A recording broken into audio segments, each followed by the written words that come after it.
माझा गरुड झेप अकॅडमीला नमस्कार. माझं नाव प्रणिता शालिग्राम कुमावत. मी प्रॉपर पुणे शहराची आहे. आता मी सोलापूर शहर इथे कर्तव्यावरती आहे. मी गरुड झेपमध्ये माझा सगळा संपूर्ण प्रवास सांगते. कसा मी खरतर जीवनाची सुरुवातच गरुड झेपमधून केली. गरुड झेपची ॲड पाहिली होती TV9ला. त्याच्यानंतर वडील माझ्या मागं लागले, तुला पोलीस व्हायचं असेल तर तू एकदा चौकशी करून ये. पण TV सेंटरच्या ब्रांचला मी येऊन स्वतः चौकशी केली. वडिलांना विश्वास नाही बसला. परत वडील आले चौकशी करायला. वडिलांनी मग बजाज नगरमधली मेन ब्रांच होती तिथं चौकशी केली.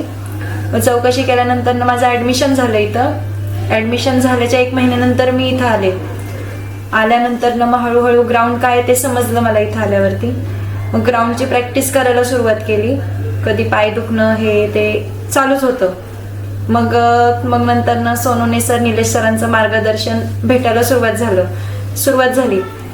TV मध्ये पाहिलं होतं सर येतात शिकवतात, पण मी आल्यापासून 2 महिने सरांना पाहिलंच नव्हतं. मग ग्राउंड जसं सुरुवात झाली तसं 6 महिन्यामध्ये माझा एक रिझल्ट आला आसाम रायफलचा. मग आसामला गेलो आम्ही सगळे. इथून ग्रुप गेला होता अख्खा अकॅडमीमधून.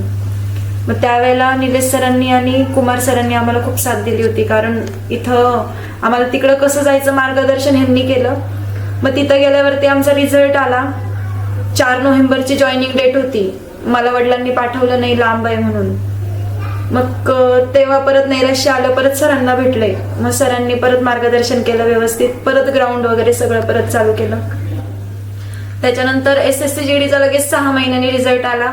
तिथं पण मेडिकल वगैरे क्लिअर झालं. तिथं पण वडिलांनी नाही जाऊ दिलं, लांब आहे म्हणून.